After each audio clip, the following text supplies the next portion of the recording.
23 de noviembre de 1957 era sábado y desde este mismo sitio salió el comando del movimiento 26 de julio que tenía la misión de ajusticiar al sanguinario coronel Fermín Cowley Gallegos, el Chacal de Holguín.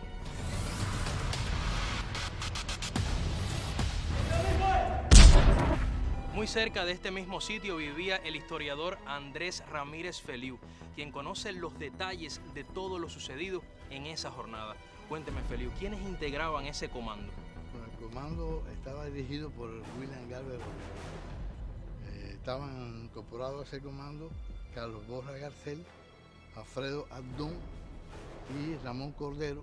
Además, iba a participar en el atentado Alec Urquiola.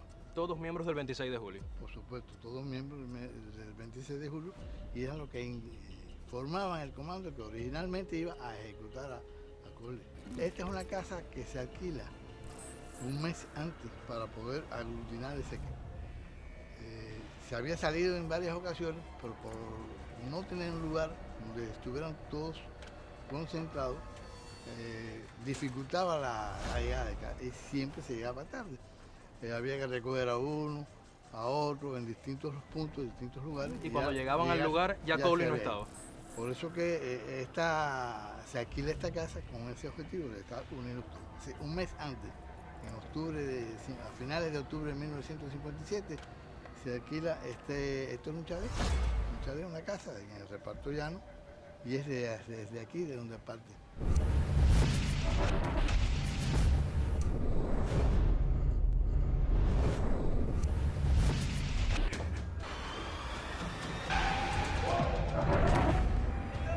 Era un día viernes por la tarde, Cowley se presenta a la Q&A a buscar un balón de oxígeno para chapistear su avioneta particular, porque el amigo le había dado también por volar, ¿entiendes? Es extremadamente interesante en este sentido.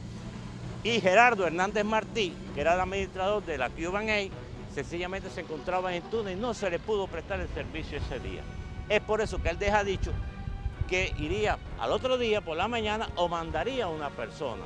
Definitivamente a las 8:20 de la mañana, en la casa cuartel se presenta el aviso de que el jefe de regimiento estaba en la Q&A.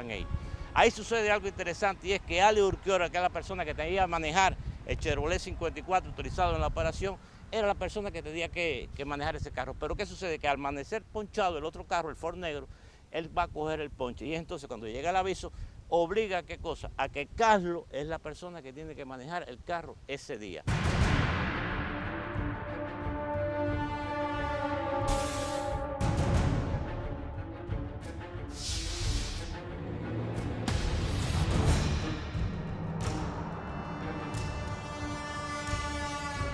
Dentro de la operación o el plan 1 estaba la operación radar, que era la localización de todo hombre, chequeo, etcétera, etcétera.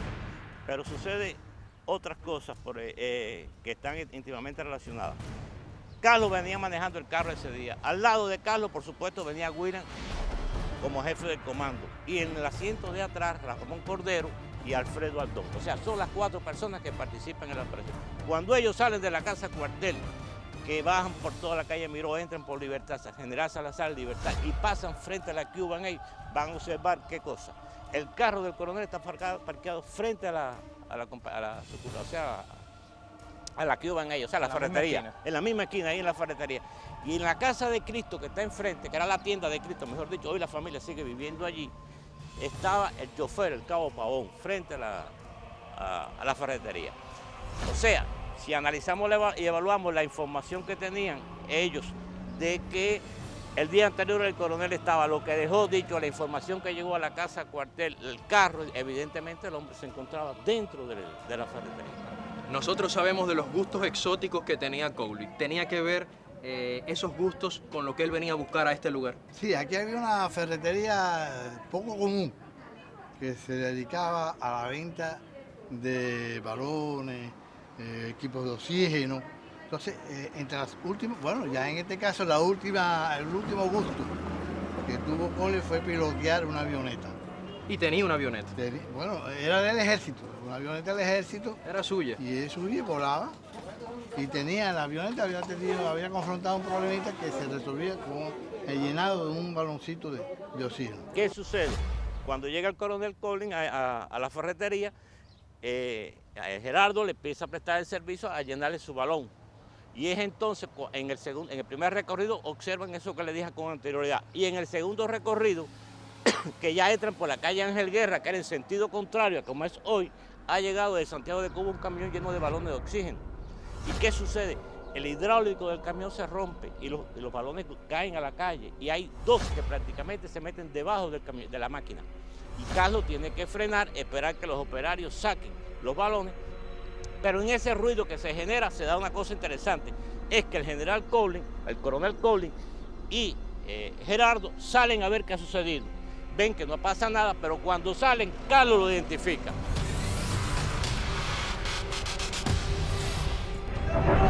Manejando el carro iba Carlos Borja. Carlos Borja. Acá en la parte de adelante, al lado de él, William Galvez Rodríguez, que era el jefe del comando. Atrás, Ramón Cordero y Alfredo Abdón. ¿Cuál de ellos debía justiciar a Collins? El primero que vieron. Cualquiera de ellos. Realmente los de atrás, más que todo, iban dirigidos para neutralizar al chofer que estaba acá. A Pavón. A Pavón. Estaba ahí. Aquel carro de Collins lo parqueó acá en la calle Libertad. Carlos, en ese momento, ¿qué hace? Sencillamente dice, ahí está el coronel Collins. Evalúa el comando allá dentro del carro, la necesidad de que vamos para allá adentro, dando nuevamente la vuelta, y cuando llegan ahí, sencillamente dice, el primero que se le tope, lo ejecuta. Y efectivamente, cuando se bajan del carro, vienen tan tensos que Carlos, la idea era dejar el Chevrolet antes del camión funcionando. Y entonces, ¿qué sucede? Que lo pegó tanto al camión que por las puertas del lado derecho nadie se podía bajar, todo el mundo quería bajarse en sentido contrario. Por eso es que Carlos es el primero que llega a los estacones. Y fue él el que lo justició. Y fue él el que lo ejecutó con una escopeta 12 recortada, que, o sea, los cartuchos estaban reforzados con perdigón, y ejecuta la operación.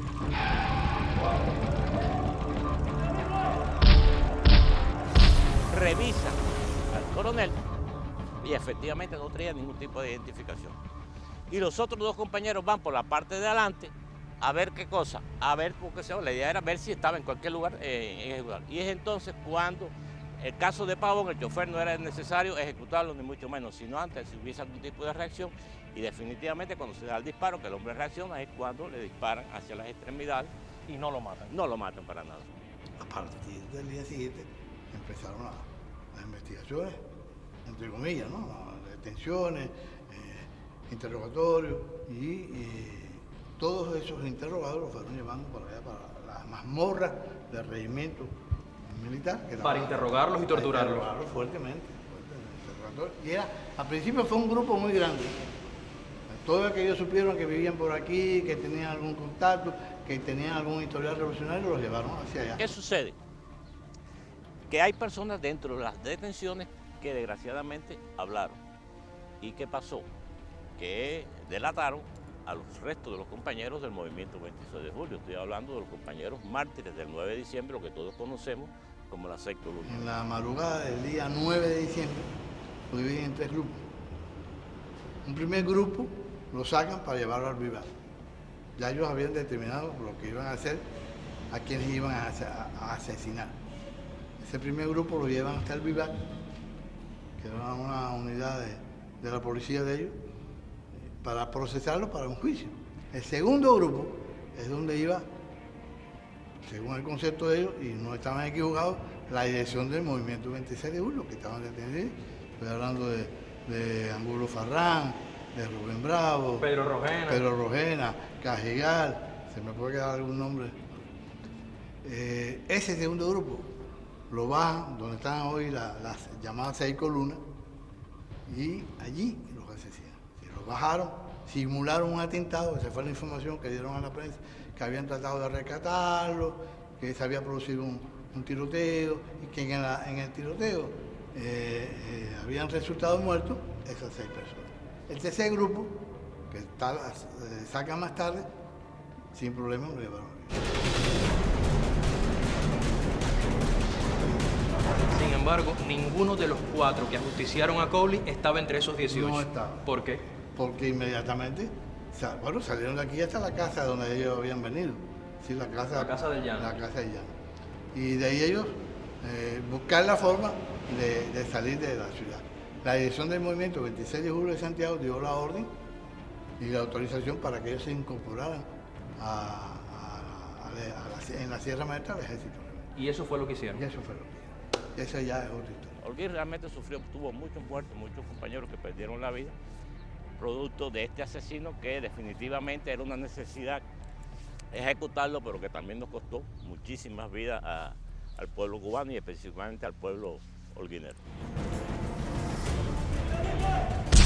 Ajusticiar al coronel Fermín Cooley Gallegos, el Chacal de Holguín, a la cabeza de la represión en toda esta zona, era una necesidad y un deber para los revolucionarios holguineros, quienes vivieron años de crímenes y dolor, y era hora de poner fin a tanto atropello.